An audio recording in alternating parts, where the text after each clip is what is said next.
আজকে আমি সরষে ইলিশ রান্না করব। এর জন্য ইলিশটা আগে থেকে ভালো করে ধুয়ে নিয়েছি, একটু মশলা দিয়ে মেখে নিয়েছি, হালকা ভেজে নিব।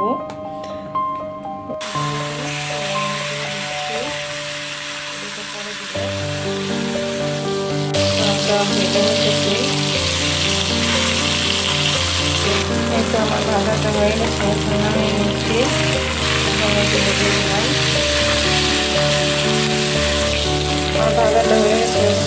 দেখুন, আমি আগে থেকে সরিষা, পেঁয়াজ আর কাঁচামরিচ একটু লবণ দিয়ে পেস্ট করে নিয়েছি। এইটাতে এখন রান্না করব। সর্ষের তেলটা দিয়ে দিলাম, সর্ষের তেল দিয়ে রান্না করবো। মরিচ কেটে রেখেছি, এখন দিয়ে দেবো তেজপাতা। মরিচটা একটু ভেজে নিতেছি। আর ইলিশ মাছটা অনেক টেস্টি হয়। এই তো দেখুন, ভাজতে ভাজতে আমার পেঁয়াজ কাঁচামরিচ কালারটা এরকম হয়েছে। এখন মশলাগুলো দিয়ে দেবো, যা যা মশলা দিব এরকম হয়েছে। এখন আমি এই যে হাফ চামচের একটু জিরে গুঁড়া দিয়ে দিলাম, শুকনো মরিচের গুঁড়া 1 চামচ, ধনিয়া গুঁড়া 1 চা চামচ, হলুদ গুঁড়া সব মিক্স করে নেব।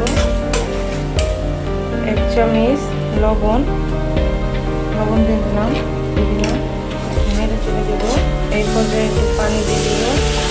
সরিষা বাটা মিক্স করে নিচ্ছি। এটা ভালো করে কষিয়ে নিব। কষিয়ে নিলে যখন উপর দিয়ে তেল উঠে যাবে তখন মাছটা দিয়ে দেবো। এটা দেখুন, ভালো করে আমি কষিয়ে নিচ্ছি। এই তো দেখুন, আমার মশলার উপরে তেলটা ভেসে উঠেছে, সুন্দর একটা স্মেল আসতেছে। মাছগুলো দিয়ে দিচ্ছি, সবগুলো একটু কষিয়ে নেব এই মশলাটা দিয়ে। তারপর পানি দিয়ে দিব। একটু কষানো হয়ে গেছে, এখন আমি এই পর্যায়ে এটা দিয়ে দিব। দেখুন, পানি দিয়ে দিচ্ছি। এটা সর্ষের ঝোলটা অনেক মজা লাগে, এর জন্য একটু বেশি করে দিলাম। পানি দেওয়া হয়ে গেছে। মাছটা তো বেশি কষানোর দরকার নেই, যেহেতু ইলিশ মাছটা অনেক তাড়াতাড়ি সিদ্ধ হয়ে যায়। হালকা ভেজে নিয়েছি, ওটাতেই হয়ে গেছে। আগে হালকা ভেজে নিয়েছিলাম, এখন পানিটা দিয়ে দিলাম, পানিতেই সেটুকু হয়ে যাবে। বলক চলে আসছে, এখন একটু ঢেকে দেব।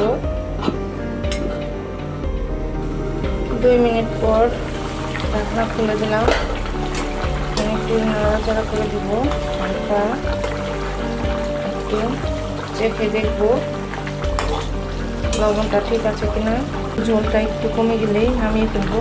খুব টেস্টি হয়েছে, একটু ঝালটা একটু বেশি হয়েছে। এই পর্যায়ে ধনেপাতা দিয়ে দিব। এই সর্ষে ইলিশটা এরকম ঝোলটা না রাখলে এটা টান ধরে যাবে। এরকমটা খেতে অনেক টেস্টি। পাতলা ঝোল করেছি, এটা অনেক টেস্টি হয়, টেস্টি লাগে। অনেকবার রান্না করেছি, এইটাই অনেক মজা লাগে এই সর্ষে ইলিশটা। এই তো দেখুন, আমার রান্নাটা শেষ। কালারটা কত সুন্দর এসেছে। ভালো থাকবেন সবাই, আমার জন্য দোয়া করবেন। আসসালামু আলাইকুম।